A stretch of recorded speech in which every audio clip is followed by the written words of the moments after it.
Some doctors are prescribing weight loss medications like Ozempic without even meeting their patients. And yes, that's as dangerous as it sounds.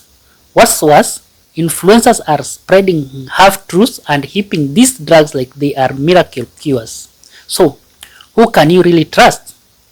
Hello, I am Nicholas, a pharmacy practitioner passionate about helping you make smarter, safer decisions when it comes to your health. Today,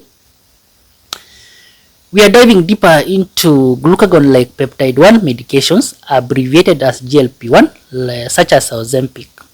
We will cut through the hype, clearing up the confusion, and laying out exactly what you need to know, okay? GLP-1 medications are used to manage type 2 diabetes and obesity. Before we jump in, make sure to subscribe, like, and tap the notification bell so you don't miss any of my future videos on medications, health, and wellness. Let us start with the big claim. Is it a malpractice when doctors hand out Ozempic without following proper protocols? Honestly, in some cases, yes. Doctors prescribe these medications in their own clinics, and when used correctly, they can be life-changing. But here's the problem. Some physicians are skipping these essential steps that protect patients. That's not just lazy medicine, it's potentially harmful. So, how should these medications actually be prescribed? According to the clinical guidelines, here is what should happen.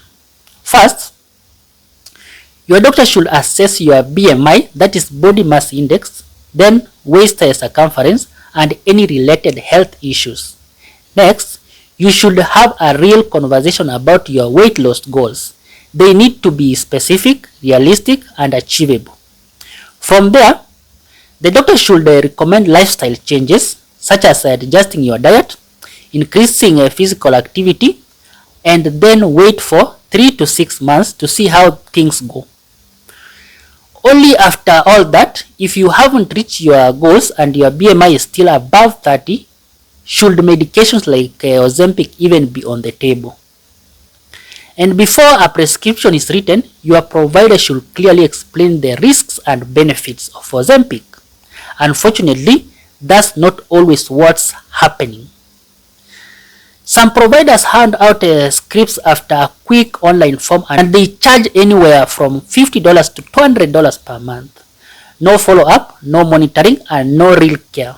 That's not practicing medicine, that's selling medications. Worse still, many doctors don't even tell patients one of the most important facts. These medications are long-term treatments. If you stop taking them, chances are the weight comes right back. Just like stopping cholesterol medications makes your levels of cholesterol come back. And because of the price, patients deserve to understand exactly what they are committing to, okay? Now, let's talk about safety. Some physicians barely monitor their patients after starting treatment. Maybe they check in through a quick telehealth visit, if that. But GLP-1 medicines can come with serious side effects, and patients need to be watched closely. Prescribers must work hand in hand with their patients. They should be keen to catch any issues early and adjust their treatment as needed. These medications can be powerful tools, but only when used with care, okay? So, if you are considering medications like Ozempic, please choose your doctor wisely.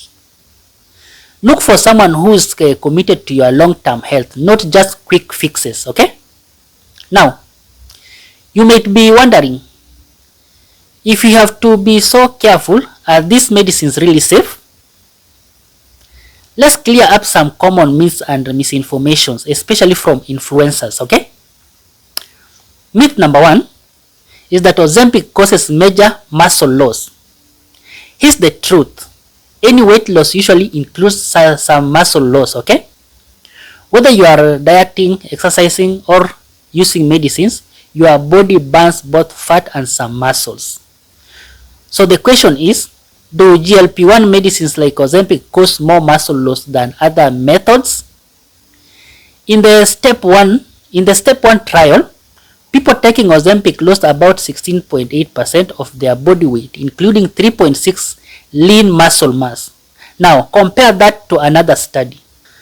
Those on calorie restricted diet lost about 7% body weight with 2 to 4% muscle loss. So despite a greater overall weight loss with the Ozempic, muscle loss was not excessive in comparison. But here's the kicker. Adding exercise, especially resistance training, cuts that muscle loss nearly in half.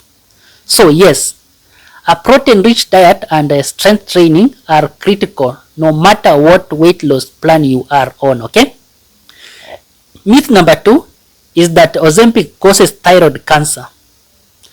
Animal studies raised red flags, but when we looked at human data, the results were reassuring, okay?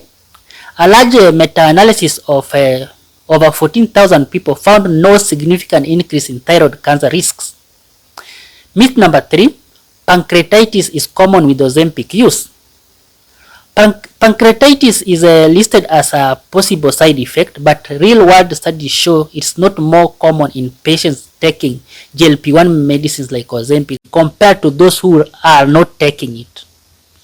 Myth number 4, gallstones are a major issue on using Ozempic. Yes, the risk is higher.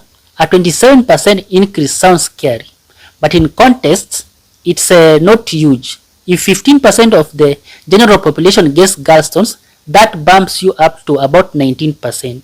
Still worth knowing, but not necessarily a deal breaker. Myth number 5, Ozempic causes depression. This one is also overblown. Multiple trials found no difference in depression or suicidal thoughts between people taking the medication and those on a placebo, okay? So, what's the bottom line?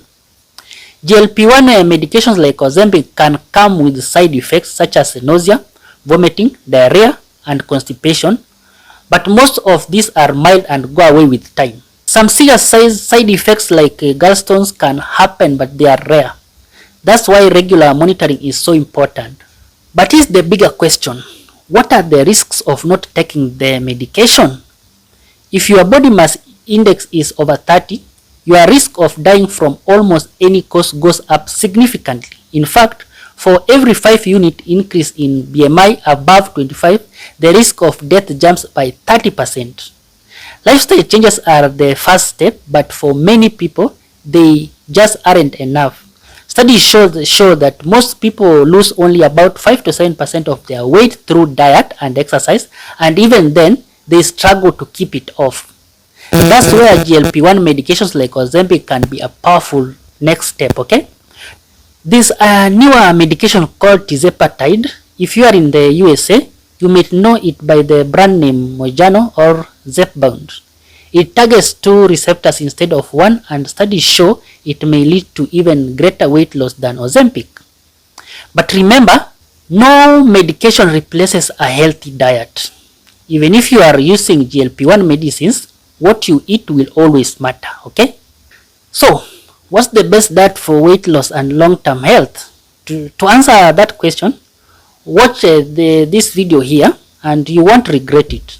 If this video helped clear things up, give it a thumbs up, subscribe, and tap the notification bell so you are first one to know when I drop more videos like this, okay?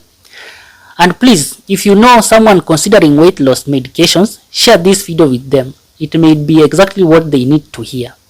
Until next time, take care of your health and let's keep learning together. Bye bye.